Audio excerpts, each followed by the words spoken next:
The Twins travel home from Dyersville, Iowa to continue their weekend series at Target Field tomorrow, and Kalshi can take your viewing experience to the next level. By using code FANARCHBASEBALL, you can get $10 when you trade 10. So shout out to Kalshi for sponsoring today's episode. But what's going on, Twins fans? And welcome back to a bittersweet episode of Twins Latest. I'm Sam Calder. Hope you are all doing well. A bit of a sad one for me personally today. It is my final episode as the host of Twins Latest. We'll save the goodbyes for later in the episode, but it's been a great run, and we'll have a fun show today to wrap up my tenure. But speaking of which, let's not waste any time and jump into the action. We will kick things off by taking a look at last night's Field of Dreams game. The Twins and Phillies got to participate in the yearly event, and the Twins had some extra help with Byron Buxton being activated ahead of the game. But it did not matter in the slightest. They lost 7-1 in a game that was really never all that close. Kyle Schwarber led the game off with a solo homer. He added another one later in the game too. And the Phillies added another run in the first, 3 more in the fourth to make it 5-1 at the time. They put up 2 more in the seventh on a 2-run Brandon Marsh homer against Travis Adams. Taj Bradley just did not look good in this game. Only 54% of his pitches went for strikes, and some of his misses were just bad. I counted 3 fastballs that sailed over Ryan Jeffers' head into the backstop. A bunch of other pitches that finished nowhere close to the strike zone. Just not a good night for him. Taylor Rogers and Tommy Nance had nice nights out of the pen, but again, they had no lead to protect, just a very low leverage spot.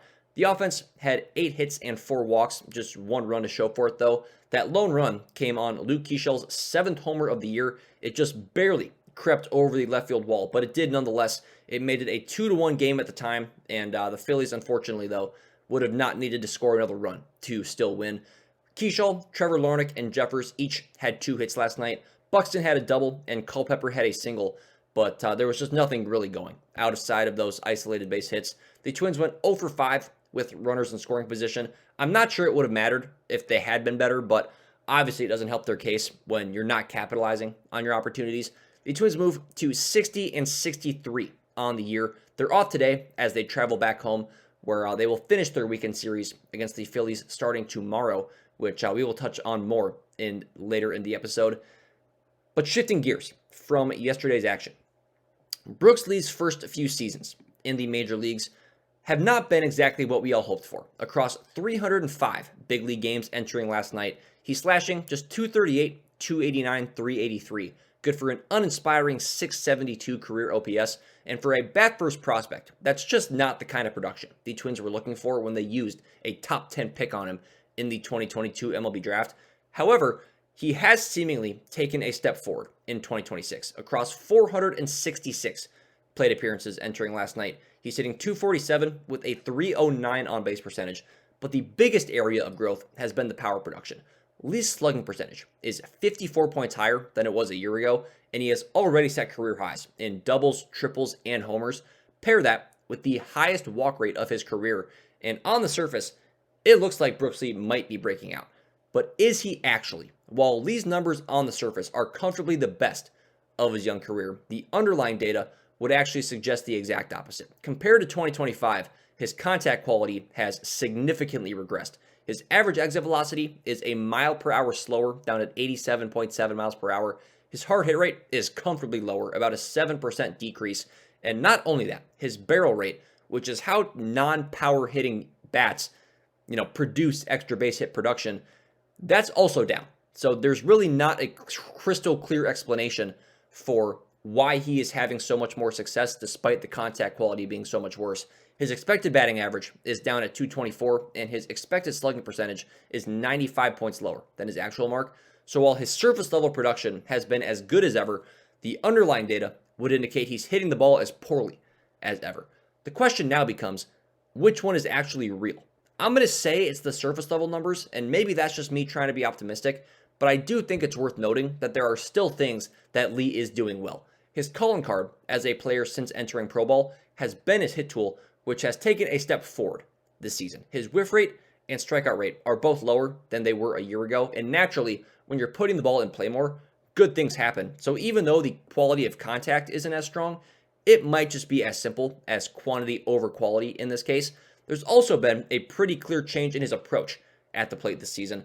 Lee is pulling the ball more and hitting the ball in the air more this season. And those two things put together typically lead to more extra base production, even if it's not consistently a barrel. He's been more aggressive at the plate on pitches in the zone specifically. So it really seems like despite the lackluster contact quality, the foundation for Lee's success has improved. He'll probably never be a guy that puts up 30 homers in a season or hits the ball as hard as anybody, but Brooks Lee is just a smart, pure hitter.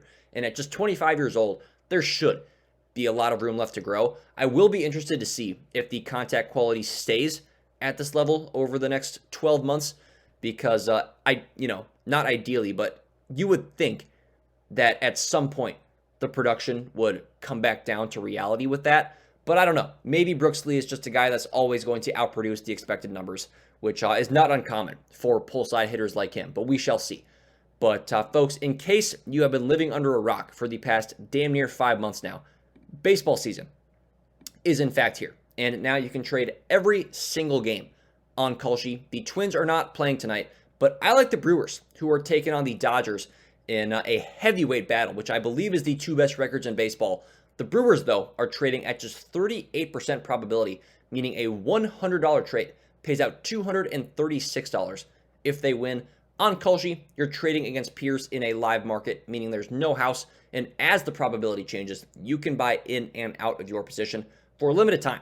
Download the Kalshi app and use code FANARCHBASEBALL to get $10 when you trade 10, KALSHI, Kalshi, trade on anything. But since we have no game to preview ahead of today, let's take a look at the rest of this weekend series. The Twins and Phillies will wrap up the series back at Target Field. We will have a battle of lefties on Saturday with Connor Prielipp facing off against Jesus Luzardo, and Sunday will be Dean Kremer against former top prospect Andrew Painter. Starting with Luzardo, he has quietly been one of the best pitchers in baseball this year. The surface level numbers are good, but they don't necessarily reflect just how dominant he has been. He owns a 3.32 ERA across 143 and 2/3 innings, along with 176 strikeouts to just 44 walks. His expected ERA is down at 2.85, and all of his advanced metrics are in the 78th percentile or higher, most of them being in the 85th percentile or better, aside from his walk rate, which is still in the 65th percentile. He leads with a sweeper, which is generating whiffs on nearly half of the swings opposing batters take. From there, he's got a four-seam, a sinker, and a changeup, with the changeup also being a big whiff pitch, but only a 4-pitch arsenal. He sits 97 on the four-seam, so there's definitely a reason that he's been so dominant, and he will not be an easy task for the Twins tomorrow. As for Andrew Painter, not the same story. He was a top prospect with the Phillies a few years ago, but then battled some injuries, and he just hasn't been the same guy since.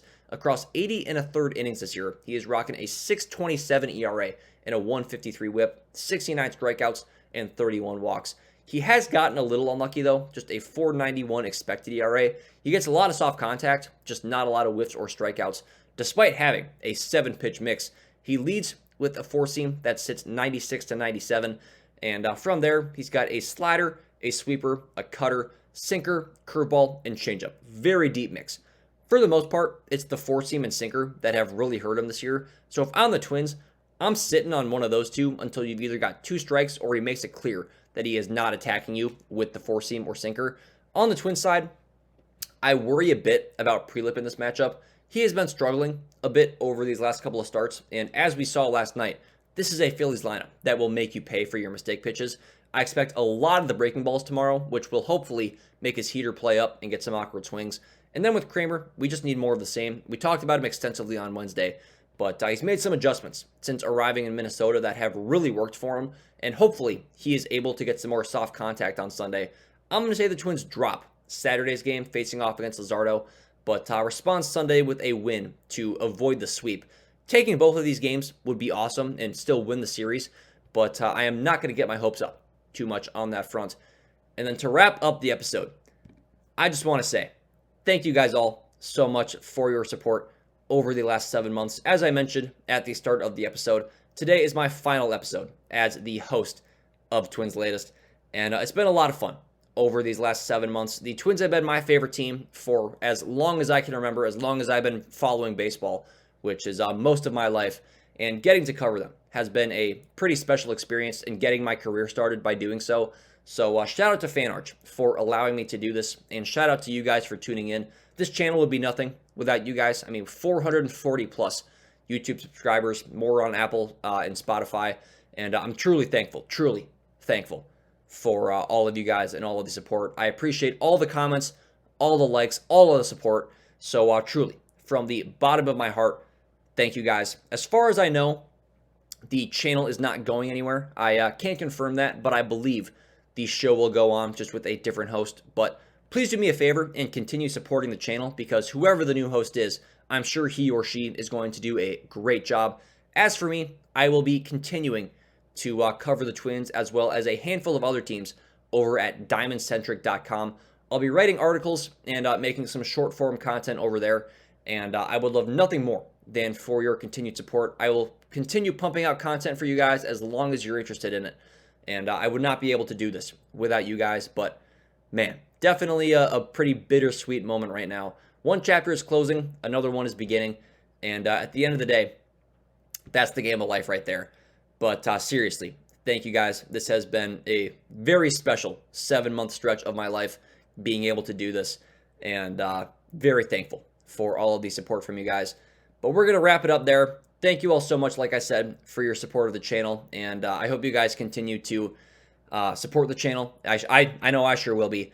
But I hope you'll also join me over at diamondcentric.com for more Twins and MLB content. I would love your support, but until we meet again, I am Sam Calder, and I'm out. Peace.